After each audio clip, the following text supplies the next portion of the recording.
अध्याय 8। लड़का अपने पजामा में बदल गया, अपनी वर्दी को कोठरी में लटका दिया और मैक्सिम की ओर मुड़ा।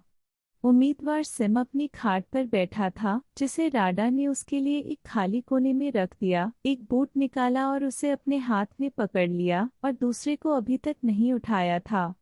उसकी आंखें दीवार पर टिकी हुई थीं और उसका मुंह खुला हुआ था। लड़का बगल में चढ़ गया और उसने अपनी नाक काट ली और हमेशा की तरह वह चूक गया। आखिरी पल में मैक ने अपना सिर वापस खींच लिया। आप किस बारे में सोचते थे? लड़के ने चंचलता से पूछा। क्या आपको अफसोस है कि राडा नहीं है? तुम यहाँ किस्मत से बाहर हो भाई, क्योंकि वह आज अपनी दिन की शिफ्ट पर है। मैक हल्के से मुस्कुराया और अपना दूसरा बूट उतारने लगा। क्यों नहीं? उसने अनुपस्थित रूप से पूछा। तुम मुझे बेवकूफ नहीं बना सकते। वह फिर से जम गया। लड़का, उसने कहा, तुमने हमेशा कहा था कि वे पैसे के लिए काम करते हैं। कौन? गीक्स। हाँ, आपने इस बारे में बहुत बातें की, मुझसे और लड़कों से। खूंटी के लोगों के पेड एजेंट। और कप्तान हर समय इसके बारे में बात करता है। यह हर दिन एक जैसा होता है। यह अन्यथा कैसे हो सकता है? गाय ने कहा। उसे लगा कि मैक फिर से एकरसता की बात कर रहा है। आखिरकार तुम अजीब हो, मैक। जब चीजें एक जैसी रहती हैं तो हमें कोई नया शब्द कहाँ से मिल सकता है? गीक्स गीक्स थे और अब भी हैं। जैसे ही उन्हें दुश्मन से पैसा मिलता था, वे इसे प्राप्त करते हैं। पिछले साल, उदाहरण के लिए, शहर के बाहर एक कंपनी बंद थी। उनका पूरा तहखाना पैसों के थैलों से भरा हुआ था। एक ईमानदार व्यक्ति को उस तरह का पैसा कैसे मिल सकता है? वे उद्योगपति नहीं हैं, वे बैंकर नहीं हैं। और अब बैंकरों के पास उस तरह का पैसा नहीं है। अगर यह बैंकर एक सच्चा देशभक्त है। मैक ने सावधानी से अपने जूते दीवार पर रख दिए, उठ गया और अपने जंपसूट को खोलना शुरू कर दिया। लड़का, उन्होंने कहा, और कभी कभी वे आपको एक व्यक्ति के बारे में एक ही बात बताते हैं, पर आप उस व्यक्ति को देखते हैं और ऐसा महसूस करते हैं कि ऐसा नहीं हो सकता। यह एक गलती है। असमंजस। यह हुआ करता था, गाय ने भौंकते हुए कहा। लेकिन अगर आप गीक्स के बारे में बात कर रहे हैं। हाँ, यह उनके बारे में है। मैंने आज उनकी ओर देखा। वे लोगों की तरह लोग हैं, अलग, बेहतर और बदतर, बहादुर और कायर, और जानवर बिल्कुल नहीं, जैसा कि मैंने सोचा था। और आप सभी क्या सोचते हैं? एक मिनट रुको, बीच में मत आना। और मुझे नहीं पता कि वे हानिकारक हैं या नहीं, यानी वे हानिकारक प्रतीत होते हैं, लेकिन मुझे विश्वास नहीं है कि वे खरीदे गए थे। ये कैसा है? क्या आप इस पर विश्वास नहीं करती? गाय ने कहा, और भी ज्यादा भौंकते हुए। ठीक है, मान लीजिए आपको मुझ पर विश्वास नहीं हो रहा होगा। मैं एक छोटा इंसान हूँ। लेकिन मिस्टर कैप्टन का क्या? और फोरमैन को? आखिर में रेडियो? आप पिताओं पर विश्वास कैसे नहीं कर सकते? वे कभी झूठ नहीं बोलते। मैक्सिम ने अपना जंपसूट उतार दिया, खिड़की के पास गया और बाहर देखा, अपने माथे को कांच पर दबाया और दोनों हाथों से फ्रेम को पकड़े हुए था। उन्हें झूठ क्यों बोलना पड़ता है? उन्होंने आखिरकार कहा। अगर वे गलत हैं तो क्या होगा? वे गलत हैं। लड़का बार बार घबराहट में उसे पीछे की ओर नंगा देख रहा था। कौन गलत है? पिता। यहाँ एक सनकी है। पिता कभी गलत नहीं होते। ठीक है, ऐसा ही हो, मैक ने पलटते हुए कहा। हम अभी फादर्स के बारे में बात नहीं कर रहे हैं। हम गीक्स के बारे में बात कर रहे हैं। उदाहरण के लिए, आप यहाँ हैं। जरूरत पड़ने पर क्या आप अपने कारण मर जाएंगे? राय ने कहा, मैं मर जाऊंगा। और तुम मर जाओगे? ठीक है, हम मरने वाले हैं। लेकिन हम किसी कारण से मरेंगे, गार्ड राशन के लिए या पैसों के लिए नहीं। मुझे अपने कागज के कम से कम 1000 मिलियन टुकड़े दे दो, मैं इसके लिए मरने के लिए सहमत नहीं होऊंगा। क्या तुम सच में हाँ कहोगे? बिल्कुल नहीं, गाय ने कहा। यह अजीब मैक हमेशा कुछ न कुछ आविष्कार करेगा। अच्छा। क्या अच्छा? अच्छा, मैक ने बेसब्री से कहा, आप पैसे के लिए मरने के लिए सहमत नहीं हैं। मैं पैसों के लिए मरना नहीं चाहता। और इसका मतलब है कि गीक्स सहमत हैं। क्या बकवास है। तो वे गीक्स हैं, गाय ने दिल से कहा, इसलिए वे गीक्स हैं। पैसा उनके लिए सबसे मूल्यवान चीज है, उनके लिए कुछ भी पवित्र नहीं है। एक बच्चे का गला घोंटने में उन्हें कुछ भी खर्च नहीं करना पड़ता है। ऐसे मामले सामने आए हैं। क्या आप समझते हैं कि यदि कोई व्यक्ति पीबीजी सिस्टम को नष्ट करने की कोशिश करता है तो वह किस तरह का व्यक्ति हो सकता है? यह एक ठंडा खून वाला हत्यारा है। मैक ने कहा, मुझे नहीं पता, मुझे नहीं पता। मैक ने कहा। आज उनसे पूछताछ की गई। अगर वे अपने साथियों का नाम लेते तो वे जीवित रह सकते थे, कड़ी मेहनत से बच सकते थे। और उन्होंने इसका नाम नहीं लिया। तो उनके साथी उनके लिए पैसे से ज्यादा मूल्यवान हैं, जिंदगी से ज्यादा महंगा। राय ने कहा, यह देखा जाना बाकी है। उन सभी को कानूनी रूप से बिना मुकदमे के मौत की सजा सुनाई जाती है, लेकिन आप देख सकते हैं कि उन्हें कैसे आंका जा रहा है। और अगर कुछ लोगों को फोस्टर केयर के लिए भेजा जाता है तो क्या आप जानते हैं कि क्यों? दक्षिण में पर्याप्त लोग नहीं हैं। और मैं आपको बताता हूँ, पालन पोषण मरने से भी बदतर है। उसने मैक की ओर देखा और देखा कि उसका दोस्त हिचकिचा रहा था, उलझन में था। उसका दिल दयालु था, फिर भी वह यह नहीं समझता था कि दुश्मन के साथ क्रूरता अपरिहार्य थी। वह दयालुता अब चोरी करने से भी बदतर थी। मैं मेज पर अपनी मुट्ठी पीटता और चुप रहने के लिए चिल्लाता, व्यर्थ में बात नहीं करने के लिए, बकवास न करने के लिए, लेकिन अपने बड़ों की बात तब तक सुनता जब तक कि मैं खुद इसका पता नहीं लगा लेता। लेकिन मैक एक अशिक्षित क्लब नहीं है, उसे बस इसे ठीक से समझाना है और वह समझ जाएगा। नहीं, मैक ने हठपूर्वक कहा, आप पैसे से नफरत नहीं कर सकते। और वे नफरत करते हैं। हमसे बहुत नफरत करते हैं। मुझे यह भी नहीं पता था कि लोग हमसे इतनी नफरत कर सकते हैं।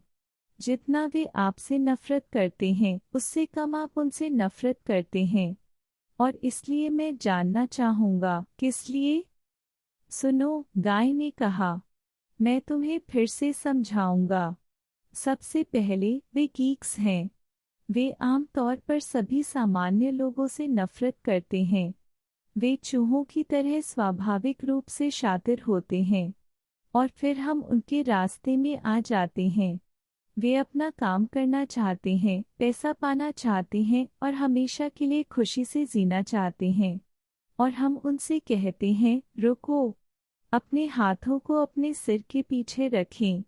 अच्छा, क्या वे इसके लिए हमसे प्यार करने वाले हैं? अगर वे सभी चूहों की तरह मतलबी हैं तो यह है। मकान मालिक मतलबी क्यों नहीं है? जब उन सभी को रिश्वत दी गई तो उन्हें रिहा क्यों किया गया? लड़का हंसा। मकान मालिक कायर है। उनमें से भी काफी हैं।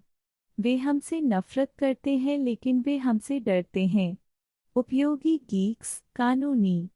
हमारे साथ दोस्ती में रहना उनके लिए ज्यादा लाभदायक है। और फिर वह एक गृहस्वामी है, एक अमीर आदमी है, आप उसे इतनी आसानी से रिश्वत नहीं दे सकते। यह आपका डेंटिस्ट नहीं है। तुम मजाकिया हो, मैक, एक बच्चे की तरह। आखिरकार, लोग एक जैसे नहीं होते हैं और गीक्स कभी भी एक जैसे नहीं होते हैं। मुझे यह पहले से ही पता है, मैक ने बेसब्री से बीच में बाधा डाली। लेकिन डेंटिस्ट की बात हो रही है। मैं आपको आश्वस्त कर सकता हूँ कि वह अविनाशी है। मैं आपको यह साबित नहीं कर सकता, मैं इसे महसूस कर सकता हूँ। यह बहुत बहादुर और अच्छा इंसान है। गीक अच्छा है। वह एक बहादुर और अच्छा गीक है। मैंने उनकी लाइब्रेरी देखी है। यह एक बहुत ही ज्ञानी व्यक्ति है। वह आपसे या कप्तान से 1000 गुना ज्यादा जानता है। वह हमारे खिलाफ क्यों है? अगर हमारा उद्देश्य सही है तो वह यह क्यों नहीं जानता? एक शिक्षित सुसंस्कृत व्यक्ति वह मृत्यु के कगार पर हमें व्यक्तिगत रूप से क्यों बताता है कि वह लोगों के लिए और हमारे खिलाफ क्या है? गाय ने शिक्षाप्रद ढंग से कहा, एक शिक्षित गीक एक गीक स्क्वायर होता है।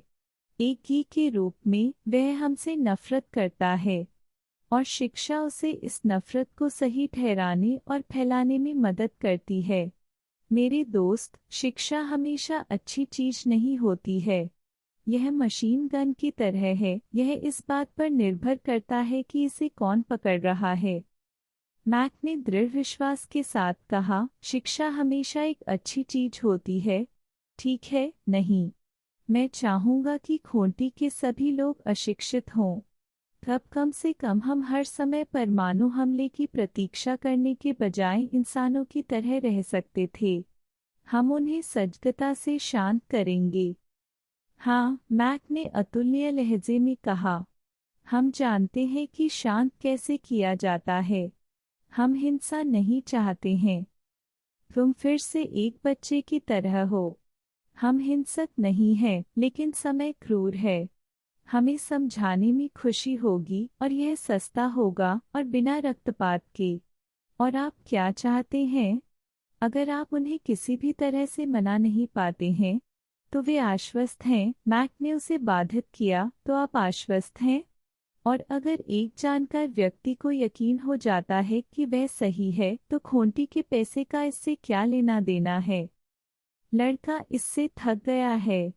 वह इस अंतहीन मूर्खतापूर्ण तर्क को समाप्त करने के लिए अंतिम उपाय के रूप में कोड ऑफ द फादर्स के एक उद्धरण का उपयोग करना चाहता था, लेकिन फिर मैक ने खुद को बाधित किया, लहराया और चिल्लाया, मुझे खुशी है।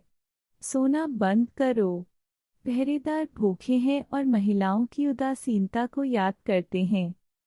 गाय के बड़े विस्मय के लिए स्क्रीन के पीछे से राडा की आवाज सुनाई दी। और मैं लंबे समय से सोया नहीं हूँ। आप यहाँ चिल्लाए, गार्ड के सज्जनों, जैसे आपके परेड ग्राउंड पर। आप घर पर क्यों हैं? गाय कारकेड। खुशी अपने लबादे को जोतते हुए स्क्रीन के पीछे से बाहर आई। मेरी गणना हो चुकी है, उसने घोषणा की। मॉमताई ने अपना प्रतिष्ठान बंद कर दिया है, अपनी विरासत प्राप्त की है और वह गांव जा रही हैं। लेकिन उसने पहले ही मुझे एक अच्छी जगह पर जाने की सलाह दे दी है। मैक, आपके पास सब कुछ क्यों बिखरा हुआ है? अलमारी को साफ करें। लड़कों, मैंने तुमसे कहा था कि कमरे में जूते मत पहनो। तुम्हारे जूते कहाँ हैं, लड़का? टेबल सेट करो, हम अभी लंच करेंगे। मैक, आपका वजन कम हो गया है। वे वहाँ आपके साथ क्या कर रहे हैं? चलो आगे बढ़ो, लड़के ने कहा, बात करने वाले। लंच लाओ। उसने उसे अपनी जीभ दिखाई और बाहर चली गई। गाय ने मैक की ओर देखा।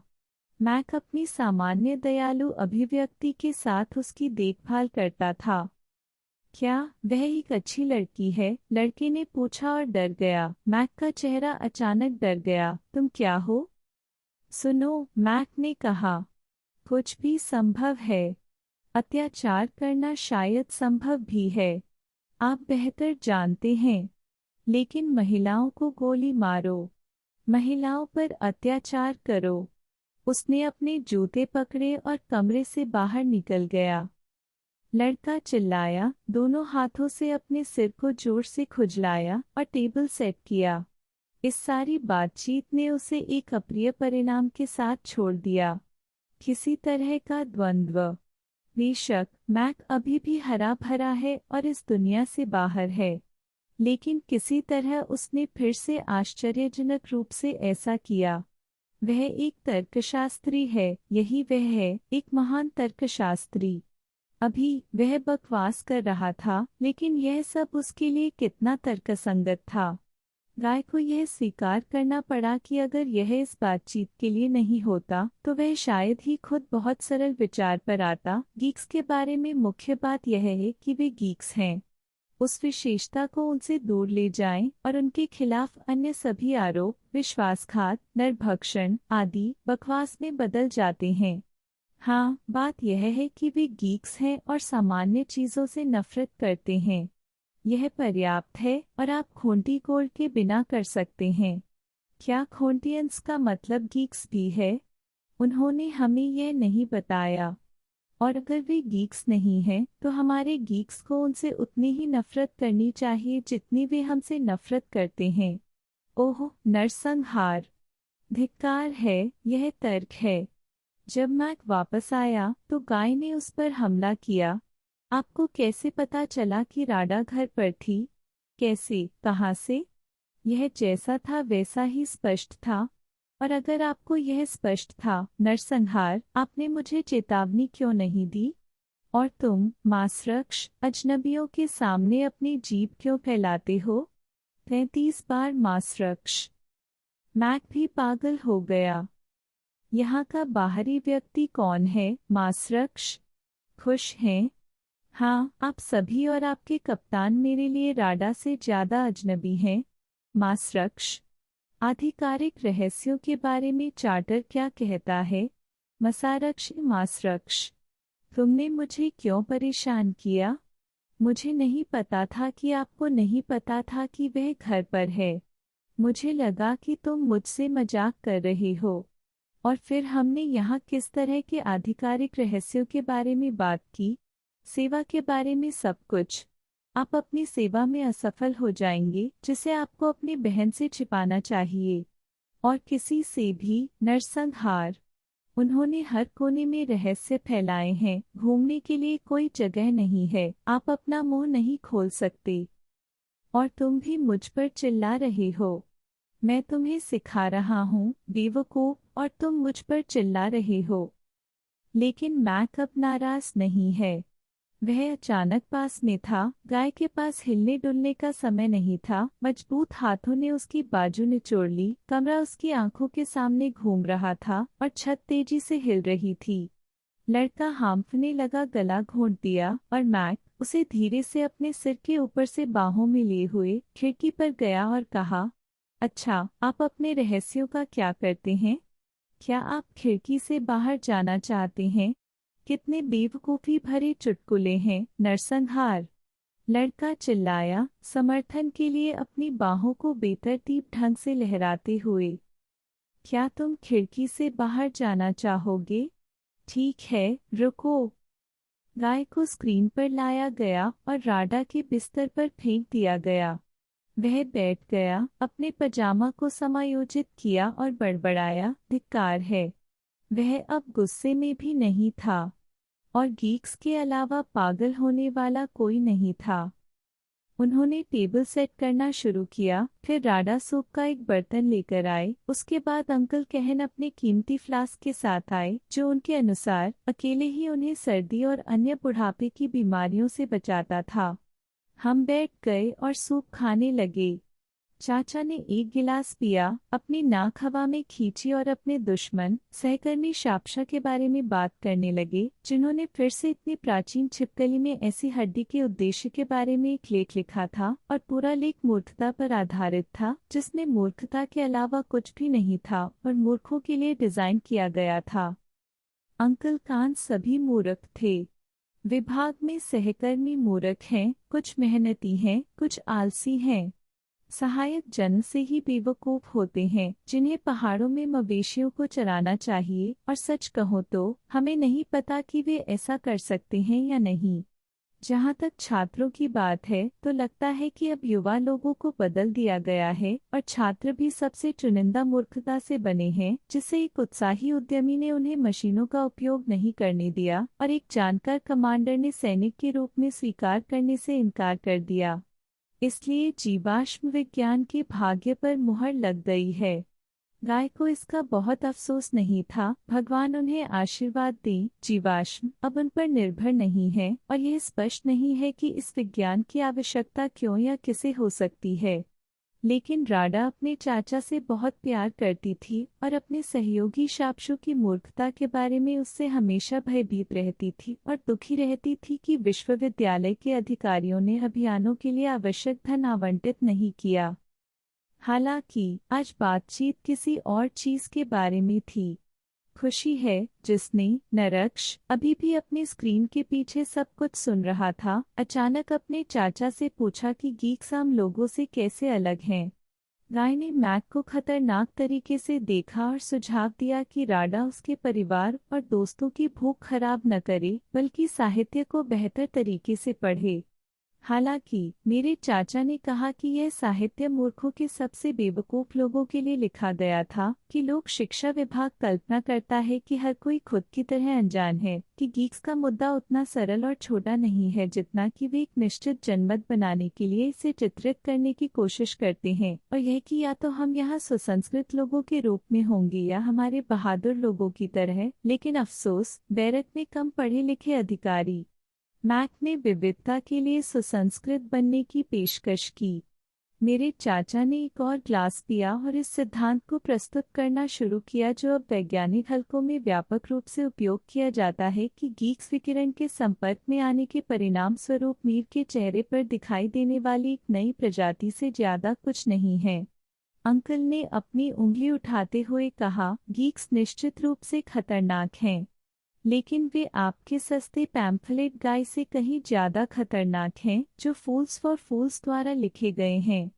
गीक्स एक सामाजिक और राजनीतिक घटना के रूप में खतरनाक नहीं है, गीक्स जैविक रूप से खतरनाक हैं, क्योंकि वे एक ही राष्ट्रीयता के खिलाफ नहीं लड़ रहे हैं, वे एक ही समय में सभी लोगों, राष्ट्रीयताओं और नस्लों के खिलाफ लड़ रहे हैं। वे इस दुनिया में एक जगह के लिए, अपनी प्रजातियों के अस्तित्व के लिए लड़ रहे हैं, और यह संघर्ष किसी भी सामाजिक स्थिति पर निर्भर नहीं करता है, और यह तभी समाप्त होगा जब या तो अंतिम व्यक्ति या अंतिम उत्परिवर्ती गीक जैविक इतिहास के अखाड़े को छोड़ देगा। खोंटी सोना बकवास है, उग्र प्रोफेसर चिल्लाया। पीबीसी सिस्टम के खिलाफ तोड़फोड़ बकवास है। दक्षिण की ओर देखो मेरे सज्जनों, दक्षिण की ओर, ब्लू स्नेक के लिए। यह वह जगह है जहां से असली खतरा आता है। यह वह जगह है जहां कई गुना बढ़ने के बाद ह्यूमनॉइड राक्षसों के स्तंभ हमें रौंदने और हमें दुनिया के चेहरे से दूर करने के लिए आगे बढ़ेंगे। तुम अंधे हो लड़के, और तुम्हारे सेनापति अंधे हैं। आप हमारे देश के वास्तव में महान उद्देश्य और अज्ञात पिताओं की ऐतिहासिक उपलब्धि को नहीं समझते हैं। मानवता को बचाओ, सभ्यता बचाओ। सिर्फ एक राष्ट्र नहीं, सिर्फ हमारी माँ और बच्चे नहीं, बल्कि पूरी मानवता। गाय क्रोधित हो गया और उसने कहा कि उसे मानवता के भाग्य की ज्यादा परवाह नहीं है। वह इस कार्यालय की बकवास में विश्वास नहीं करता, और अगर उनसे कहा जाए कि हमारे देश से गुजरे बिना होंटी के खिलाफ जंगली गीक सेट करना संभव है, तो वह अपना पूरा जीवन इसी में लगा देंगे। प्रोफेसर बार बार गोरे हो गए और उन्हें अंधा कहा। उन्होंने कहा कि अनजान पिता नायकों से बने नायक होते हैं। अगर उनके पास गाय जैसे दुखी अंधे कलाकार होते हैं तो उन्हें वास्तव में असमान लड़ाई का सामना करना पड़ता है। गाय ने उससे बहस न करने का फैसला किया। मेरे चाचा राजनीति के बारे में कुछ नहीं जानते थे और कुछ हद तक वे खुद एक जीवाश्म जानवर थे। मैक ने हस्तक्षेप करने की कोशिश की और एक गीक के बारे में बात करना शुरू कर दिया जिसने युद्ध से पहले अधिकारियों के खिलाफ लड़ाई लड़ी थी, लेकिन गाय ने एक आधिकारिक रहस्य को उजागर करने के इन प्रयासों को रोक दिया और राडा को दूसरी बार फाइल करने के लिए कहा। उन्होंने मैक को टीवी चालू करने के लिए भी कहा। उन्होंने कहा कि आज बहुत ज्यादा बातचीत हो रही है, छुट्टी पर आए सिपाही को थोड़ा आराम दें। हालांकि उसकी कल्पना उत्साहित थी, टीवी पर कुछ बेवकूफ़ी दिखाई गई थी और गाय जंगली गीक्स के बारे में बात करने का विरोध नहीं कर सकती थी। वह उनके बारे में कुछ जानता था। भगवान का शुक्र है कि उन्होंने 3 साल तक उनके साथ संघर्ष किया और कुछ दार्शनिकों की तरह पीछे नहीं बैठे। ग्लैड बूढ़े आदमी से नाराज हो गया और उसने गाय को एक ब्रैगगार्ड कहा, लेकिन किसी कारण से अंकल और मैक ने उसका पक्ष लिया और उसे जारी रखने के लिए कहा। गाय ने घोषणा की कि वह एक और शब्द नहीं कहेगा। सबसे पहले वह वास्तव में थोड़ा नाराज था और दूसरी बात, अपनी याददाश्त के माध्यम से लड़खड़ाने के बाद उसे वहां ऐसा कुछ भी नहीं मिला जो पुराने शराबी की मनगढ़ंत बातों का खंडन कर सके। दक्षिणी गीक्स वास्तव में खौफनाक और पूरी तरह से निर्दयी प्राणी थे। ऐसे लोग बिना किसी हिचकिचाहट के पहले अवसर पर पूरी मानव जाति को खुशी से नष्ट भी कर सकते हैं। लेकिन फिर उसे यह एहसास हुआ, उसे याद आया कि 134वें सुसाइड स्क्वाड के पेटी ऑफिसर जेफ ने एक बार उसे क्या बताया था और खुशी से इस सिद्धांत को अपने चाचा के सामने पेश किया था। लाल बालों वाले हिलोजेफ ने कहा कि गीक्स तेजी से सक्रिय हो रहे हैं क्योंकि दक्षिण से एक रेडियोधर्मी रेगिस्तान उनके पास आ रहा है और इन गरीब लोगों के पास रेडियोधर्मिता से मुक्त क्षेत्रों में उत्तर की ओर जाने के अलावा कहीं नहीं जाना है। आपको यह किसने बताया? अवमानना के साथ चाचा से पूछा। कौन सा लकड़ी का मूर्ख इस तरह के आदिम विचार के बारे में सोच सकता है? गाय ने खुशी से उसकी ओर देखा और जवाब दिया, यह एक निश्चित अल्लाह जेफ, एक इम्पीरियल पुरस्कार विजेता और हमारे सबसे महान मनोचिकित्सक की राय है। आप उनसे कहाँ मिले थे? चाचा ने और भी तिरस्कारपूर्ण ढंग से पूछा। क्या यह कंपनी की रसोई में नहीं है? गाय यह कहने के लिए उत्सुक था कि वह उससे कहाँ मिला था, लेकिन उसने अपनी जीभ काट ली, अपने चेहरे को एक महत्वपूर्ण अभिव्यक्ति दी और मौसम के पूर्वानुमान की रिपोर्ट करने वाले टीवी उद्घोषक को ध्यान से सुना। और फिर यह मैक फिर से बातचीत में आया। मांस रक्ष, मैं स्वीकार करना चाहता हूँ, उन्होंने घोषणा की कि दक्षिण में ये राक्षस लोगों की एक नई नस्ल है, लेकिन उदाहरण के लिए गृहस्थ रेनाडो के साथ उनकी क्या समानता है? रेनाडो को एक गीक भी माना जाता है, लेकिन वह स्पष्ट रूप से लोगों की एक नई नस्ल नहीं है, लेकिन सच कहूँ तो लोगों की एक बहुत पुरानी नस्ल है। गाय ने इसके बारे में कभी नहीं सोचा था, इसलिए वह बहुत खुश था कि उसके चाचा इस सवाल का जवाब देने के लिए दौड़े। मैक को एक लटकता हुआ स्टंप कहते हुए उसके चाचा समझाने लगे कि छिपे हुए गीक्स उर्फ अर्बन गीक्स और कुछ नहीं बल्कि एक नई प्रजाति के अवशेष हैं जो अस्तित्व के संघर्ष से बच गई थी, जो हमारे मध्य क्षेत्रों में लगभग पूरी तरह से नष्ट हो गई थी। मुझे ये भयावहता भी याद है, वे जन्म के समय ही मारे गए थे, कभी कभी अपनी माताओं के साथ। केवल वे ही बच पाए हैं जिनकी नई प्रजातियों के लक्षण बाहरी रूप से प्रकट नहीं होते हैं। अंकल कान ने 5वां गिलास पकड़ा, छोड़ दिया और दर्शकों के लिए आबादी की व्यापक चिकित्सा जांच करने के लिए एक स्पष्ट योजना विकसित की, जिसे अनिवार्य रूप से जल्द या बाद में और जल्द से जल्द करना होगा। और कोई कानूनी गीक्स नहीं, कोई मिलीभगत नहीं, बिना दया के खरपतवारों का निराकरण किया जाना चाहिए। वह दोपहर के भोजन का अंत था। राडा ने बर्तन धोना शुरू किया और मेरे चाचा ने आपत्तियों की प्रतीक्षा किए बिना विजयी होकर सभी को चारों ओर देखा, फ्लास्क को सील कर दिया और उसे अपने पास ले गए, यह कहते हुए कि वह इस मूर्ख शापश को जवाब लिखने जा रहा है। उसी समय किसी कारण से वह अपने साथ एक गिलास भी ले गया। लड़का उसकी देखभाल करता था, उसकी घिसी हुई जैकेट को, उसकी पुरानी पैच वाली पैंट को, उसके रफू किए हुए मोजे और पहने हुए जूतों को देखता था और उसे उस बूढ़े आदमी पर तरस आता था। धिक्कार है युद्ध। मेरे चाचा इस पूरे अपार्टमेंट के मालिक थे, उनके पास एक नौकर था, एक पत्नी थी, एक बेटा था, शानदार बर्तन थे, बहुत सारा पैसा था, यहाँ तक कि एक संपत्ति भी थी, लेकिन अब उनके पास किताबों से भरा एक धूल भरा कार्यालय है, यह एक शयन कक्ष है, बाकी सब कुछ है, पहने हुए कपड़े, अकेलापन, गुमनामी।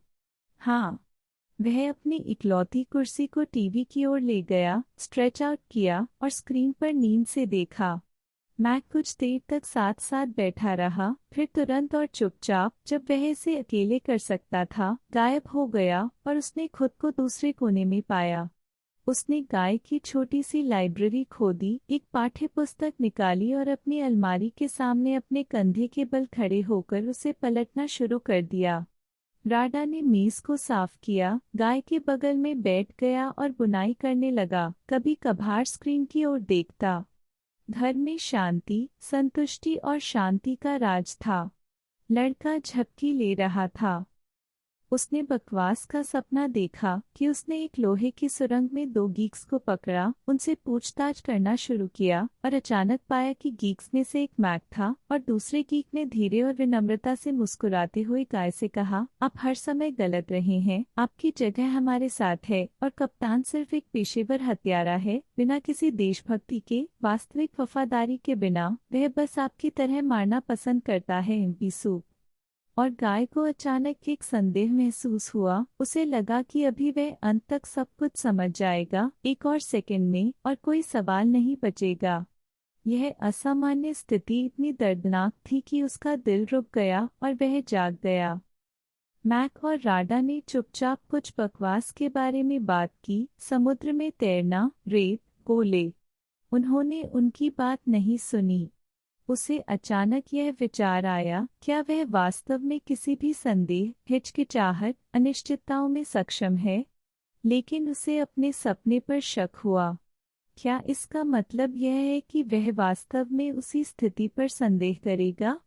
कुछ समय के लिए उसने अपने सपने को विस्तार से याद करने की कोशिश की, लेकिन सपना उसके गीले हाथों से गीले साबुन की तरह फिसल गया, धुंधला हो गया, अंत में पूरी तरह से असंभव हो गया। और गाय को यह सोचकर राहत मिली कि यह सब बकवास है। और जब राडा ने यह देखते हुए कि उसे नींद नहीं आ रही है, उसने पूछा कि उसे क्या बेहतर लगता है, समुद्र या नदी, तो उसने एक सैनिक की शैली में, एक बूढ़े कुत्ते की शैली में जवाब दिया, एक अच्छा सोना सबसे अच्छा होता है। पैटर्न्स टीवी पर प्रसारित किया गया था। यह उबाऊ था। गाय ने एक बियर की पेशकश की और राडा रसोई में गई और फ्रिज से दो बोतलें ले आई। हमने एक बियर पर इस बारे में बात की और इस बीच यह पता चला कि मैक ने पिछले आधे घंटे में भू राजनीति पर एक पाठ्य पुस्तक को पार कर लिया था। मैंने मेरी प्रशंसा की। गाय को इस पर विश्वास नहीं हुआ। उन्होंने कहा कि इस दौरान पाठ्य पुस्तक के माध्यम से स्क्रॉल करना संभव है, शायद इसे पढ़ना भी संभव है, लेकिन केवल यंत्रवत रूप से, बिना किसी समझ के। मैक ने परीक्षा के लिए कहा। गाय ने पाठ्य पुस्तक की मांग की। एक शर्त लगाई गई थी कि हारने वाला अंकल कान के पास जाएगा और उसे घोषणा करेगा कि शापशु का सहयोगी एक बुद्धिमान व्यक्ति और एक उत्कृष्ट वैज्ञानिक था। गाय ने पाठ्य पुस्तक को यादृच्छिक रूप से खोला, अध्याय के अंत में परीक्षण प्रश्न पाए और पूछा, उत्तर की ओर हमारे देश के विस्तार की नैतिक कुलीनता क्या है? मैक ने अपने शब्दों में जवाब दिया, लेकिन पाठ के बहुत करीब, और कहा कि उनकी राय में नैतिक कुलीनता का इससे कोई लेना देना नहीं है, जैसा कि वे इसे समझते हैं। यह सब होंटी और पांडे शासनों की आक्रामकता के बारे में है, और सामान्य तौर पर पाठ्य पुस्तक का यह हिस्सा राज्य का विचार हासिल करने वाले हर राष्ट्र की संप्रभुता के बारे में पहले अध्याय की मुख्य थीसिस के विपरीत है। गाय ने दोनों हाथों से अपना सिर खुजलाया, अपनी उंगली चाटी, कुछ पन्ने पलटे और पूछा, उत्तर पश्चिम में अनाज की औसत फसल क्या है? मैक ने हंसते हुए कहा कि उत्तर पश्चिम का कोई डेटा नहीं है। उसे पकड़ना संभव नहीं था। बहुत खुश होकर राडा ने गाय को अपनी भाषा दिखाई। ब्लू स्नेक के मुंह पर विशिष्ट जनसांख्यिकीय दबाव क्या है? लड़के ने पूछा। मैक ने एक आंकड़ा दिया जिसका नाम त्रुटि रखा गया, और यह जोड़ने में असफल नहीं हुआ कि जनसांख्यिकीय दबाव की अवधारणा उसे अस्पष्ट लगती है। किसी भी स्थिति में वह समझ नहीं पा रहा है कि इसे क्यों पेश किया गया था। गाय ने उसे समझाना शुरू किया कि जनसांख्यिकीय दबाव आक्रामकता का एक पैमाना है, लेकिन फिर राडा ने हस्तक्षेप किया। उसने कहा कि गाय मस्त है और आगे की परीक्षाओं से बचना चाहता है क्योंकि उसे पता चलता है कि वह अच्छा नहीं कर रहा है। लड़का वास्तव में अंकल कान के घर नहीं जाना चाहता था, इसलिए वह समय को लंबा करने के लिए मनमुटाव में पड़ गया। मैक ने कुछ देर तक सुना और फिर अचानक कहा कि राडा को फिर कभी वेट्रेस नहीं बनना चाहिए, उसे पढ़ाई करनी चाहिए। उन्होंने कहा। विषय बदलने से खुश लड़का चिल्लाया कि वह पहले ही उसे 1000 बार बता चुका है और पहले ही उसे महिला गार्ड कोर में शामिल होने के लिए आमंत्रित कर चुका है, जहां उसे वास्तव में उपयोगी व्यक्ति बनाया जाएगा। हालांकि कोई नई बातचीत नहीं हुई। मैक ने बस अपना सिर हिलाया और राडा ने पहले की तरह सबसे अपमानजनक शब्दों में महिला गार्ड कोर के बारे में बात की। गाय ने बहस नहीं की। उसने अपनी पाठ्यपुस्तक छोड़ दी, कोठरी में चढ़ गया, अपना गिटार निकाला और उसे ट्यून करना शुरू कर दिया। राडा और मैक्सिम ने तुरंत टेबल को एक तरफ रख दिया और एक दूसरे के सामने खड़े हो गए, हाँ, नहीं, नहीं को फाड़ने के लिए तैयार हो गए। गाय ने उन्हें हाँ, नहीं, नहीं, नहीं, एक दस्तक और एक कॉल बैक के साथ दिया। उन्होंने उन्हें नाचते हुए देखा और सोचा कि यह जोड़ी बहुत अच्छी है कि रहने के लिए कोई जगह नहीं है और अगर वे शादी कर लेते हैं तो उन्हें पूरी तरह से बैरक में जाना होगा। खैर, बैरक में बहुत सारे कॉर्पोरल रहते हैं। हालांकि मैक यह नहीं दिखाता है कि वह शादी करने की योजना बना रहा है। वह राडा के साथ एक दोस्त की तरह व्यवहार करता है, केवल अधिक स्नेह और सम्मानपूर्वक, और राडा, जैसा कि आप जानते हैं, प्यार में है। देखो मेरी आंखें कितनी चमकीली हैं। और ऐसे आदमी के प्यार में कैसे न पड़ें। यहाँ तक कि मैडम गो, जो 60 के दशक में एक बूढ़ी हक थी, और जैसे ही मैक हॉल से नीचे जाता है वह दरवाजा खोलेगी, अपनी खोपड़ी और मुस्कुराहट को बाहर निकालेगी। लेकिन नरक जानता है कि पूरा घर मैक से प्यार करता है और लोग उससे प्यार करते हैं, लेकिन मिस्टर कैप्टन उसके साथ अजीब व्यवहार करते हैं। लेकिन वह इस बात से इनकार नहीं करता कि वह आदमी आग है।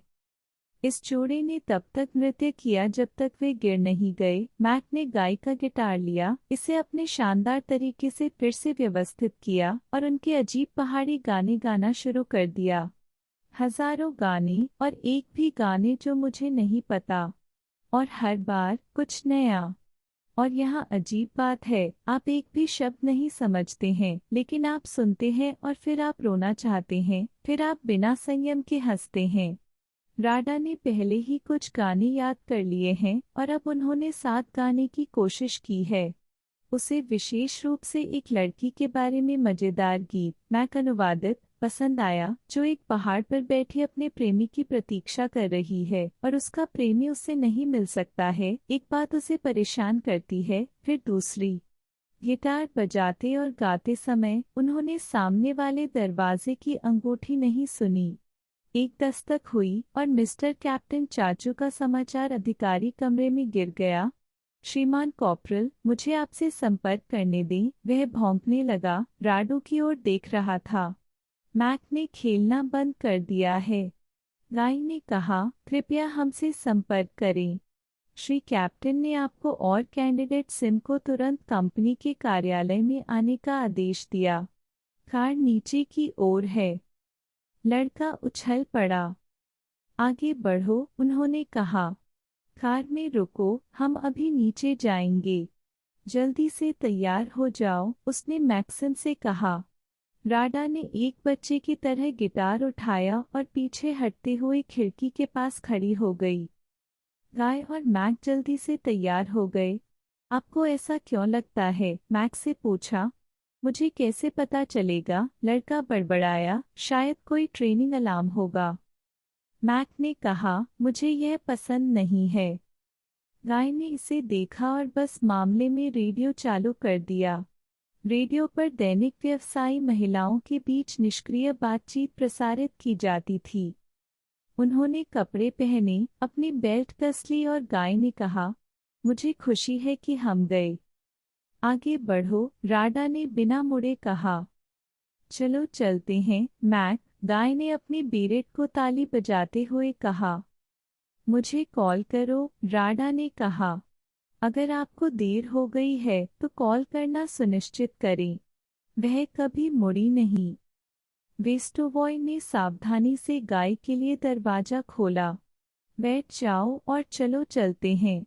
जाहिर है यह अत्यावश्यक था। ड्राइवर ने रिजर्व जोन के माध्यम से सायरन चलाया। कुछ अफसोस के साथ गाय ने सोचा कि शाम चली गई, एक दुर्लभ शुभ संध्या, आरामदायक, घरेलू, लापरवाह।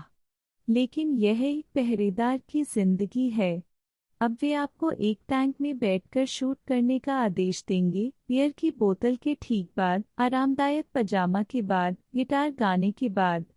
एक गार्ड्समैन के रूप में यह एक शानदार जीवन है जो सबसे अच्छा संभव है और हमें गर्लफ्रेंड या पत्नियों की जरूरत नहीं है और यह सही है। मैक राडा से शादी नहीं करना चाहता है, हालांकि उसे अपनी बहन के लिए खेद है। बेशक। ठीक है, इंतजार होगा। प्यार करता है, वह बहुत इंतजार करेगी। कार परेड ग्राउंड में घुस गई और बैरक के प्रवेश द्वार पर धीमी हो गई। लड़का बाहर कूद गया और सीढ़ियों से ऊपर भागा। कार्यालय के दरवाजे के सामने वह रुक गया, बेरेट और बकल की स्थिति की जांच की, जल्दी से मैक के चारों ओर देखा, उसके कॉलर पर मांसरक्ष का बटन बांध दिया। वह हमेशा इसे खोलकर रखता था और खटखटाया। साइन इन करें, एक जानी पहचानी आवाज टेढ़ी हुई थी। लड़का आया और सूचना दी। श्री कैप्टन चाचू, कपड़े की टोपी और टोपी पहने हुए, अपनी मेज पर बैठे थे। वे धूम्रपान कर रहे थे और कॉफी पी रहे थे और उनके सामने का खोल सिगरेट के चूतरों से भरा हुआ था। मेज के किनारे 2 वेंडिंग मशीनें थीं।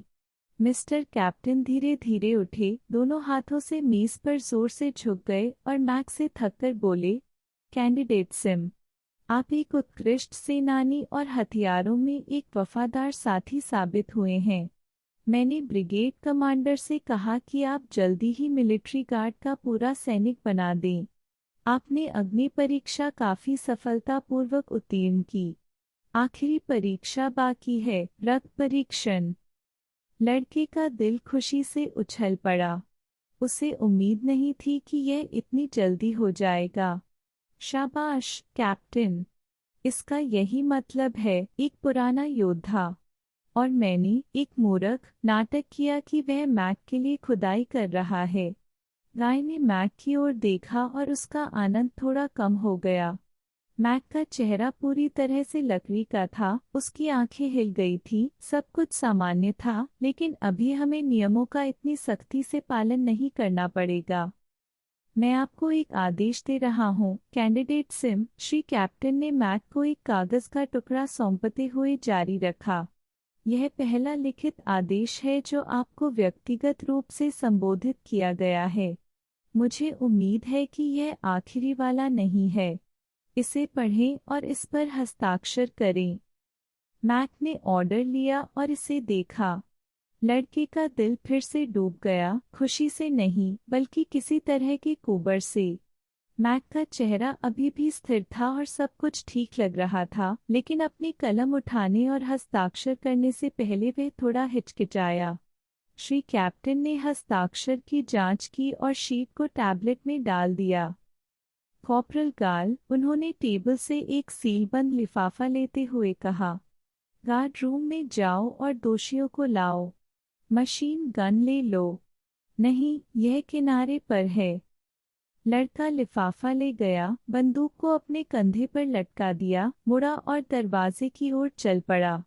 उन्होंने श्री कैप्टन को मैक से यह कहते हुए भी सुना, यह ठीक है उम्मीदवार, चिंता न करें। यह केवल पहली बार डरावना है। गाय परेड ग्राउंड के पार ब्रिगेड जेल की इमारत की ओर भागा, गार्ड प्रमुख को एक लिफाफा दिया, जहां आवश्यक हो वहां हस्ताक्षर किए, खुद आवश्यक रसीदें प्राप्त की और दोषियों को बाहर निकाला गया। वे पुराने षड्यंत्रकारी थे। मैक के साथ एक मोटा आदमी अपनी उंगलियां घुमा रहा था और एक औरत। मांसरक्ष, बस इतना ही काफी नहीं था। एक औरत पूरी तरह से जरूरत से ज्यादा है। यह मैक के लिए नहीं है। वह गिरफ्तार लोगों को परेड ग्राउंड में ले गया और उन्हें बैरक में ले गया। वह आदमी अपने पैर से पैर घुमाता रहा और अपने हाथ को पालता रहा और वह महिला सीधे एक खंभे की तरह चलती रही। उसके हाथ उसकी जैकेट की जेबों में गहरे तक थे और ऐसा लग रहा था कि उसे कुछ भी दिखाई नहीं दे रहा था या कुछ भी सुनाई नहीं दे रहा था। मैक के लिए मांसरक्ष क्यों नहीं है? क्या शैतान है? यह औरत एक आदमी की तरह बुरी है। हमें उसे कोई फायदा क्यों देना चाहिए? और यह नरक्ष उम्मीदवार सिम को कोई लाभ क्यों प्रदान करेगा? उसे इसकी आदत हो जाने दो। मसारक्ष ए मांसरक्ष। मिस्टर कैप्टन और मैक पहले से ही कार में थे। मिस्टर कैप्टन गाड़ी चला रहे हैं। मैक अपने घुटनों के बीच बंदूक लिए पीछे की सीट पर है। उसने दरवाजा खोला और अपराधी अंदर चले गए। फर्श पर जाओ, गाय ने आज्ञा दी। वे कर्तव्य निष्ठा से लोहे के फर्श पर बैठ गए और गाय मैक के सामने बैठ गए। उसने उसकी नज़र पकड़ने की कोशिश की, लेकिन मैक ने दोषियों की ओर देखा नहीं। उसने इस औरत को अपने घुटनों के चारों ओर रखते हुए फर्श पर रोती हुई देखा। कप्तान ने मुड़कर नहीं देखा और कहा, क्या तुम तैयार हो? और कार स्टार्ट हो गई। हमने रास्ते में बात नहीं की। मिस्टर कैप्टन तेज गति से कार चलाते थे। जाहिर तौर पर वे शाम होने से पहले ही सब कुछ खत्म कर देना चाहते थे। और क्यों हिचकिचाते थे? मैक उस औरत को ऐसे देखता रहा जैसे वह उसकी नज़र में आ रहा हो, और गाय मैक को देखता रहा। अपराधी एक दूसरे से चिपक गए और फर्श पर फिदा हो गए। मोटे आदमी ने महिला से बात करने की कोशिश की, लेकिन गाय उस पर चिल्लाई। कार शहर से बाहर कूद गई, दक्षिणी चौकी से गुजरी और तुरंत एक परित्यक्त ग्रामीण सड़क में बदल गई, जो गुलाबी गुफाओं की ओर जाने वाली एक बहुत जानी पहचानी ग्रामीण सड़क है। कार चारों पहियों के साथ उछल रही थी। उसे पकड़ना असुविधाजनक था। मैक ऊपर देखना नहीं चाहता था, और फिर इन आधे मरे हुए लोगों ने बेरहम झटके से बचने के लिए हर समय अपने घुटनों को जकड़ लिया। लड़का आखिरकार इसे बर्दाश्त नहीं कर सका और उसने अपने बूट से पसलियों के नीचे मोटे कमीने को फटा दिया, लेकिन इससे कोई फायदा नहीं हुआ। वह पकड़ता रहा। मिस्टर कैप्टन फिर से मुड़े, तेजी से ब्रेक लगाए, और कार धीरे धीरे और सावधानी से खदान में चली गई। श्री कैप्टन ने इंजन बंद किया और आज्ञा दी, बाहर निकलो। लगभग 18 बज रहे थे। खदान शाम को हल्का कोहरा इकट्ठा कर रही थी और अपक्षित पत्थर की दीवारें गुलाबी चमक रही थीं। यहाँ संगमरमर का खनन किया जाता था, लेकिन अब इसकी जरूरत किसे है? यह संगमरमर। हालात नजदीक आ रहे थे। मैक अभी भी एक आदर्श सैनिक की तरह काम कर रहा था। एक भी अतिरिक्त आंदोलन नहीं। उसका चेहरा उदासीन और लकड़ी का था। आदेशों की प्रतीक्षा करते समय उसकी निगाहें अपने वरिष्ठों पर टिकी हुई थीं। मोटे आदमी ने गरिमा के साथ अच्छा बर्ताव किया। ऐसा लगता है कि उसके साथ कोई परेशानी नहीं होगी। लेकिन आखिरकार वह महिला टूट गई।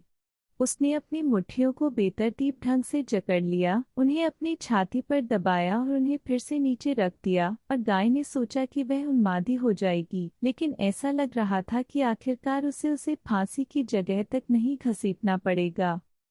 मिस्टर कैप्टन ने एक सिगरेट जलाई, आसमान की ओर देखा और मैक से कहा, उन्हें इस रास्ते पर ले जाओ। जब आप गुफाओं में पहुंचते हैं तो आप खुद देखेंगे कि उन्हें कहाँ रखा जाए। जब आपका काम हो जाए तो जांच करना सुनिश्चित करें और यदि आवश्यक हो तो नियंत्रण शॉट के साथ शूट करें। क्या आप जानते हैं कि कंट्रोल शॉट क्या होता है? यह सही है, मैक ने लकड़ी की आवाज में कहा। आप झूठ बोल रहे हैं, आपको नहीं पता। यह मेरे दिमाग में है। आगे बढ़ो, उम्मीदवार। आप यहाँ एक वास्तविक निजी व्यक्ति के रूप में वापस आने वाले हैं। उस औरत ने अचानक कहा, अगर आप में से कम एक है तो मेरी माँ को बताएं। उत्की गांव, घर 2। यह पास में ही है। उसका नाम है। बास में बैठे भारी आदमी ने कहा, अपमानित मत हो। उसका नाम मिली टेडर है। अपमानित मत हो, उस भारी आदमी ने अपनी आवाज उठाते हुए दोहराया, और मिस्टर कैप्टन ने बिना लहराए अपनी मुट्ठी चेहरे पर थपथपाई। ज्यादा वजन वाला आदमी चुप हो गया। उसने अपना गाल पकड़ लिया और मिस्टर कैप्टन की ओर नफरत से देखा। आगे बढ़ो, उम्मीदवार, श्री कैप्टन ने फिर से कहा। मैक ने दोषियों की ओर रुख किया और अपनी बंदूक घुमा दी। दोषियों ने रास्ते का अनुसरण किया। वह औरत मुड़ी और फिर चिल्लाई, डक विलेज, हाउस 2, इलीटेडर। मैक ने अपनी बंदूक उसके सामने रख दी और धीरे धीरे उनका पीछा किया। श्री कैप्टन ने दरवाजा खोला, बगल में पहिया के पीछे बैठ गए, अपने पैरों को फैलाकर कहा, यह यहाँ है। हम 1.25 घंटे इंतजार करेंगे। यह सही है, श्रीमान कैप्टन, गाय ने अपने आप जवाब दिया। उन्होंने मैक की देखभाल की, तब तक देखा जब तक कि पूरा समूह गुलाबी रंग के किनारे के पीछे छिप नहीं गया। वापस जाते समय मुझे कुछ वोडका खरीदने की जरूरत होगी, उसने सोचा। उसे नशे में धुत होने दो। यह कुछ लोगों की मदद करता है। आप धूम्रपान कर सकते हैं, कॉर्पोरल, श्री कैप्टन ने कहा। शुक्रिया, श्रीमान कैप्टन, मैं धूम्रपान नहीं करता। मिस्टर कैप्टन अपने दांतों से बहुत दूर तक थूक रहे थे। क्या आप अपने दोस्त से निराश होने से नहीं डरते? बिल्कुल नहीं, गाय ने हिचकिचाते हुए कहा। हालांकि आपकी अनुमति से मुझे खेद है कि उसे एक महिला मिली। वह एक हाईलैंडर है और उन्हें मिल गया है। कैप्टन श्री ने कहा, वे आपके और मेरे जैसे ही हाईलैंडर हैं। और यह महिलाओं के बारे में नहीं है। हालांकि हम देखेंगे। जब आपको बुलाया गया तब आप क्या कर रहे थे? उन्होंने कोरस में गाया, मिस्टर कैप्टन। तो आपने क्या गाया? पहाड़ के गाने, मिस्टर कैप्टन। वह बहुत सारे गाने जानता है। मिस्टर कैप्टन कार से बाहर निकले और रास्ते में आगे पीछे चलने लगे। उन्होंने फिर से बात नहीं की और 10 मिनट बाद उन्होंने गार्ड्स मार्च की सीटी बजाना शुरू कर दिया। गाय शॉट्स का इंतजार करता रहा, लेकिन कोई गोली नहीं चली और वह चिंता करने लगा। उसे यह भी नहीं पता था कि वह चिंतित क्यों है। मैक से दूर भागना अकल्पनीय है। उसे निरस्त्र करना और भी अकल्पनीय है। लेकिन फिर वह गोली क्यों नहीं चलाता? हो सकता है कि वह उन्हें सामान्य से अधिक दूर ले गया हो। हमेशा की तरह इसमें बहुत तेज गंध आती है। देवता इसे उथले रूप से दफनाते हैं और मैक में गंध की बहुत अधिक भावना होती है। अपनी घृणा के कारण वह अतिरिक्त 5 किलोमीटर चल सकता है। ठीक है, ठीक है, श्रीमान कैप्टन ने रुकते हुए कहा। बस इतना ही, कॉर्पोरल गाल। मुझे डर है कि हम आपके बॉयफ्रेंड का इंतजार नहीं कर सकते। और मुझे डर है कि यह आखिरी बार है जब आपको आज कॉर्पोरल कहा जाएगा। गाय ने विस्मय में उसकी ओर देखा। मिस्टर कैप्टन मुस्कुराए। अच्छा, आप क्या देख रहे हैं? तुम हमको सुअर की तरह क्यों घूर रहे हो? आपका दोस्त भाग गया, सुनसान हो गया, वह कायर और देशद्रोही है। समझ गया, प्राइवेट गाल। लड़का अचंभित हो गया। और मिस्टर कैप्टन के शब्दों में इतना नहीं जितना उनके लहजे में। मिस्टर कैप्टन रोमांचित थे। मिस्टर कैप्टन की जीत हुई। श्रीमान कैप्टन, ऐसा लग रहा था कि उन्होंने एक बड़ा दांव जीत लिया है। गाय ने स्वचालित रूप से अपने करियर की गहराई में देखा और अचानक मैक को देखा। बेल्ट के पास अपने हाथ में बंदूक लिए मैक अकेले वापस आया। मासरक्ष, श्री कैप्टन ने घरघराहट की। उन्होंने मैक को भी देखा और स्तब्ध दिख रहे थे। उन्होंने अब और बात नहीं की, उन्होंने बस मैक को धीरे धीरे उनके पास आते हुए देखा, छोटे पत्थर के ऊपर हल्के से चलते हुए, अजीब आंखों से उसके शांत, दयालु चेहरे पर, और गाय का सिर उलझन में था। आखिरकार कोई गोली नहीं लगी थी। क्या उसने उनका गला घोंट दिया? या उन्हें अपने बट से मारा? वह, मैक, एक औरत? नहीं, बकवास है। लेकिन कोई शॉट नहीं थे। 5 फुट दूर मैक रुक गया और, श्री कैप्टन को चेहरे पर देखते हुए, उसके पैरों पर बंदूक फेंक दी। उन्होंने कहा, अलविदा, मिस्टर कैप्टन, उन्होंने कहा। मैंने उन दुर्भाग्यपूर्ण लोगों को जाने दिया और अब मैं खुद ही वहां से जाना चाहता हूँ। ये तुम्हारे हथियार हैं, ये तुम्हारे कपड़े हैं। वह गाय की ओर मुड़ा और अपनी बेल्ट खोलकर उससे कहा, यार, यह कोई साफ सुथरी चीज नहीं है। उन्होंने हमसे झूठ बोला, गाय। उसने अपने जूते और जंपसूट उतार दिए, सब कुछ एक गांठ में घुसा दिया, और जिस तरह गाय ने पहली बार उसे दक्षिणी सीमा पर देखा था, वहीं रुक गया, लगभग नग्न और अब बिना जूते के, केवल चांदी के जांघिया पहने हुए।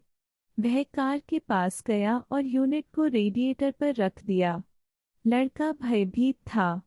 उसने मिस्टर कैप्टन की ओर देखा और वह और भी भयभीत हो गया। श्रीमान कैप्टन, वह चिल्लाया, नहीं, वह उसके दिमाग से बाहर है। वह वापस आ गया है। Candidate SIM. मिस्टर कैप्टन अपने होल्स्टर पर हाथ रखते हुए टेढ़े हो गए। तुरंत कार में बैठ जाओ, आप गिरफ्तार हैं। नहीं, मैक ने कहा, आप सिर्फ ऐसा सोचते हैं। मैं आज़ाद हूँ। मैं यहाँ गाय के लिए हूँ। लड़का, चलो चलते हैं। उन्होंने आपको बेवकूफ़ बनाया। वे गंदे लोग हैं। मुझे इस पर शक हुआ करता था, अब मुझे यकीन हो गया है। चलिए चलते हैं। आदमी ने अपना सिर हिलाया। वह कुछ कहना चाहता था, कुछ समझाना चाहता था, लेकिन उसके पास समय नहीं था और न ही शब्द। मिस्टर कैप्टन ने अपनी बंदूक निकाली। कैंडिडेट सिम, कार में बैठ जाओ। वह क्रोधित हो गया। क्या आप जा रहे हैं? मैक से पूछा। लड़के ने फिर से अपना सिर हिलाया। उसने मिस्टर कैप्टन के हाथ में बंदूक देखी और केवल एक ही चीज के बारे में सोचा, और उसे केवल एक ही बात पता थी, मैक मारा जाने वाला था और उसे नहीं पता था कि उसे क्या करना चाहिए।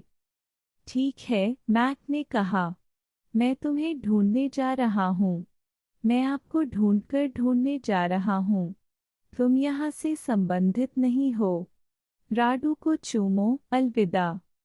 वह मुड़ा और अपने नंगे पैरों के साथ उस छोटे से पत्थर पर हल्के से चला जैसा कि उसके जूते में था, और गाय बुखार की तरह कांपते हुए अपनी चौड़ी त्रिकोणीय पीठ की ओर देखा और अपने बाएं कंधे के ब्लेड के नीचे एक शॉट और एक ब्लैक होल का इंतजार करने लगा।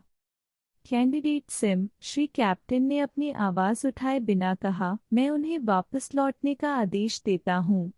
मैं शूटिंग करने जा रहा हूँ। मैक रुका और वापस उसके पास गया। गोली मारो, उन्होंने कहा, मुझ पर? किस लिए? हालांकि इससे कोई फर्क नहीं पड़ता। मुझे यहाँ बंदूक दे दो। मिस्टर कैप्टन ने अपनी बंदूक अपनी जांघ पर पकड़े हुए मैक की ओर बैरल की ओर इशारा किया। उन्होंने कहा, मैं 3 तक गिन रहा हूँ। उन्होंने कहा, कार में बैठ जाओ, उम्मीदवार। एक बार। ठीक है, मुझे यहाँ एक बंदूक दे दो। मैक ने अपना हाथ पकड़कर मिस्टर कैप्टन की ओर बढ़ते हुए कहा। 2, श्रीमान कैप्टन ने कहा। ऐसा न करें, लड़का चिल्लाया। मिस्टर कैप्टन ने गोली मारी। मैक अब करीब आ चुका था।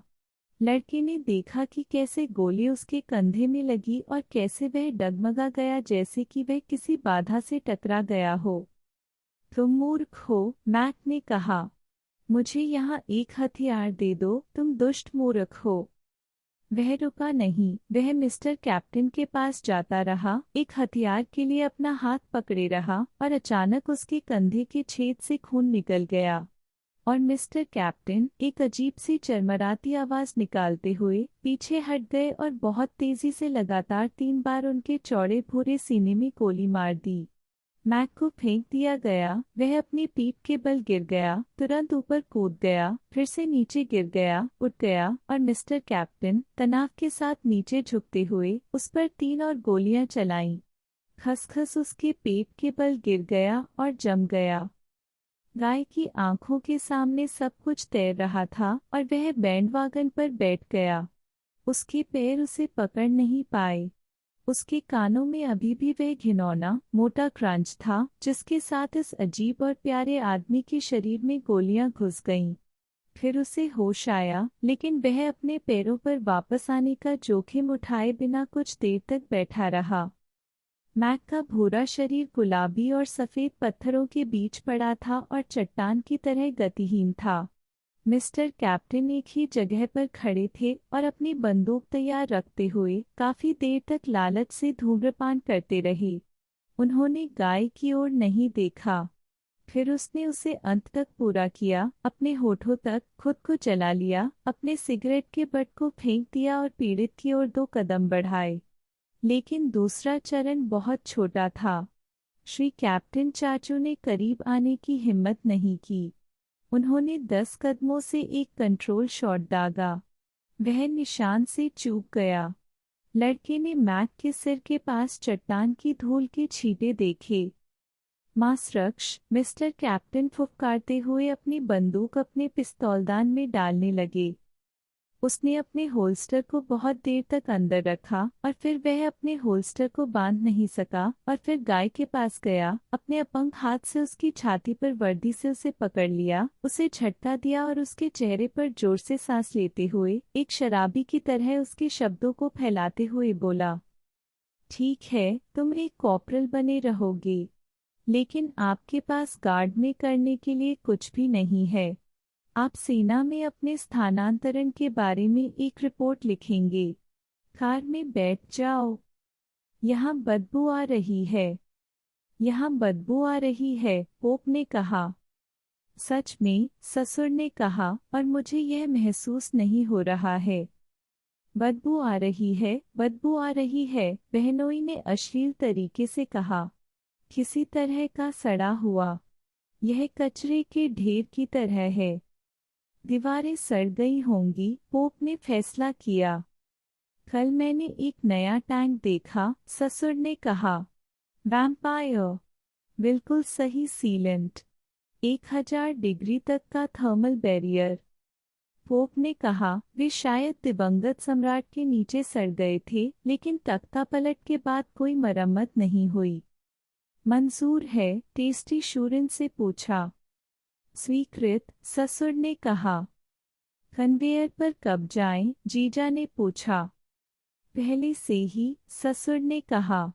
दिन में 10 कारें। हम जल्द ही आपके टैंकों के साथ पैंट के बिना होंगे, देवेरे ने अश्लील तरीके से कहा। ससुर ने कहा, बिना टैंक के पैंट के बिना बेहतर है। जब आप कर्नल थे, जीजाजी ने गुस्से में उनसे कहा, आप रुके थे। काश तुम सब टैंक बजा पाते। मेरे दांत में दर्द हो रहा है, पिताजी ने सोच समझकर कहा। वांडरर, क्या दांतों के इलाज के लिए दर्द रहित तरीके का आविष्कार करना वाकई इतना मुश्किल है? आप ऐसा सोच सकते हैं, वांडरर ने कहा। बेहतर होगा कि आप भारी सिस्टम के बारे में सोचें, जीजाजी ने गुस्से से कहा। आप भारी सिस्टम के बारे में भी सोच सकते हैं, वांडरर ने कहा। आइए आज भारी प्रणालियों के बारे में बात न करें, पोप ने सुझाव दिया। आइए मान लें कि यह समय पर नहीं हुआ है। और मुझे लगता है कि यह बहुत सामयिक है, जीजाजी ने कहा। पांड्यवासियों ने एक और विभाजन को खोटी सीमा पर स्थानांतरित कर दिया है। आपको इसकी क्या परवाह है, जीजा ने अश्लील तरीके से पूछा। सबसे सीधी बात, जीजाजी ने कहा। मुझे यह विकल्प मिल गया। पांड्यन खोटी दलिया में हस्तक्षेप करते हैं, जल्दी से अपने आदमी को वहां रख देते हैं, और हमारे पास एक संयुक्त मोर्चा है, हमारे मैकपीस के खिलाफ 50 मिलियन। सेवर ने कहा, मैं खोटी दलिया में हस्तक्षेप करने के लिए बहुत पैसा दूंगा। आप सभी कल्पना करते हैं कि एक बार दलिया खाने के बाद आप पहले से ही दलिया खा सकते हैं। और मैं कह रहा हूँ कि जो भी होंटी को छूता है वह हार जाता है। यह इस बात पर निर्भर करता है कि इसे कैसे छूना है, ससुर ने धीरे से कहा। यदि आप इसे विनम्रता से नहीं बांधते हैं, तो थोड़े प्रयास से, जैसे ही उन्होंने वहां लड़ना बंद किया, वह छू गया और बाउंस हो गया। और साथ ही पांडियन से पहले। आखिर हम क्या चाहते हैं, ससुर ने कहा, या तो एकजुट खोंटियन इस नागरिक दलिया के बिना, या हमारे खोंटी लोग, या मृत खोंटियन। किसी भी मामले में आक्रमण अपरिहार्य है। हम आक्रमण पर सहमत होंगे और बाकी विवरण होंगे। प्रत्येक विकल्प की अपनी योजना होती है। आपको निश्चित रूप से हमें बिना पैंट के जाने देना चाहिए, जीजाजी ने कहा। जब तक आपके पास ऑर्डर हैं, आपको हमें बिना पैंट के जाने देना चाहिए। जब आपके पास एक डिस्कनेक्टेड पैंडिया हो सकता है, तो आप एक एकजुट होंटी क्यों चाहेंगे?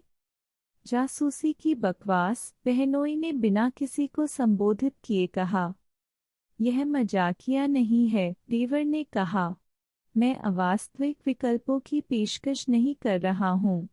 अगर मैं बात कर रहा हूँ तो इसका मतलब है कि मेरे पास एक कारण है। यह संभावना नहीं है कि आपके गंभीर कारण हो सकते हैं, ससुर ने धीरे से कहा। आप बस सस्ते समाधान से लुभाते हैं। मैं आपको समझता हूँ, लेकिन उत्तरी समस्या को छोटे तरीकों से हल नहीं किया जा सकता है। वहाँ न तो तख्ता पलट और न ही तख्ता पलट से बचा जा सकता है। आपके पहले आए बहनोई ने होंटी को अलग कर दिया और अब हमें इसे वापस एक साथ रखना होगा। तख्ता पलट होते हैं और इस तरह आप क्रांति की हद तक खेल सकते हैं। आखिरकार वे हमारे जैसे नहीं हैं। तुम कुछ भी क्यों नहीं कहते, चतुर? पिताजी ने पूछा। तुम यहाँ होशियार हो। जब पिता बोलते हैं तो विवेकपूर्ण बच्चों के लिए चुप रहना बेहतर होता है, उम्निक ने मुस्कुराते हुए कहा। ठीक है, बात करो, कहो कि यह तुम्हारे लिए होगा। मैं राजनीतिज्ञ नहीं हूँ, उम्निक ने कहा। सब हंसे, ससुर भी चौंक हो गए। सच में, सज्जनों, इसमें कुछ भी मज़ेदार नहीं है। मैं सच में सिर्फ एक विशेषज्ञ हूँ। और इस तरह मैं केवल यह कह सकता हूँ कि मेरी जानकारी के अनुसार सेना के अधिकारी युद्ध के पक्ष में हैं। यहाँ बताया गया है कि कैसे, पिताजी ने उसे गौर से देखते हुए कहा, और क्या आप भी वहाँ हैं? क्षमा करें, पिताजी, क्लेवर ने उत्साह से कहा। लेकिन अब मेरी राय में आक्रमण करने का एक बहुत अच्छा समय है। सेना का पुनरुद्धार समाप्त हो रहा है। अच्छा अच्छा, पोप नेकदिल ने कहा। मैं आपसे इसके बारे में बाद में बात करूंगा। बाद में उससे बात करने की कोई ज़रूरत नहीं है, ससुर ने कहा। यहाँ हर कोई अपना है और विशेषज्ञ को अपनी राय व्यक्त करनी चाहिए। हम इसे इसी के लिए रख रहे हैं। विशेषज्ञों की बात करते हुए पोप ने कहा। मुझे जर्क क्यों नहीं दिखाई देता? ससुर ने कहा। झटका माउंटेन डिफेंसिव बेल्ट का निरीक्षण कर रहा है, लेकिन उनकी राय पहले से ही जानी जाती है। वह सेना के लिए डरता है जैसे कि वह उसकी अपनी सेना हो। हाँ, पोप ने कहा। पहाड़ गंभीर हैं। जीजा जी, क्या आपने मुझे बताया कि गार्ड में एक पहाड़ का जासूस पाया गया था? हाँ मेरे सज्जनों, उत्तर उत्तर है और पूर्व में अभी भी पहाड़ हैं और महासागर कोने के चारों ओर है। हम किसी दिन उत्तर से निपटने में कामयाब होंगे। अगर आप लड़ना चाहते हैं तो आप लड़ सकते हैं, हालांकि हम कब तक चलेंगे, वांडरर? 10 दिनों के लिए, वांडरर ने कहा। ठीक है, आप 5 या 6 दिनों तक लड़ सकते हैं। टेस्ट ने कहा कि गहन आक्रमण योजना में 8 दिनों के भीतर खोंटी को हराने का आह्वान किया गया है। यह एक अच्छी योजना है, पोप ने अनुमोदन के साथ कहा। ठीक है, तो हम तय करेंगे। क्या आपको लगता है कि आप इसके खिलाफ हैं, वांडरर? इससे मुझे कोई सरोकार नहीं है, वांडरर ने कहा। ठीक है, पिताजी ने कहा। इसके खिलाफ रहें। अच्छा, जीजाजी, क्या हम बहुमत में शामिल हो जाएंगे? होह, घृणा में बहनोई ने कहा। जैसा चाहो वैसा करो। वह क्रांति से डरता था। डैडी, ससुर ने गंभीरता से कहा, मुझे पता था कि तुम हमारे साथ रहोगे। लेकिन इसका क्या? पिताजी ने कहा। मैं तुम्हारे बिना कहाँ हूँ।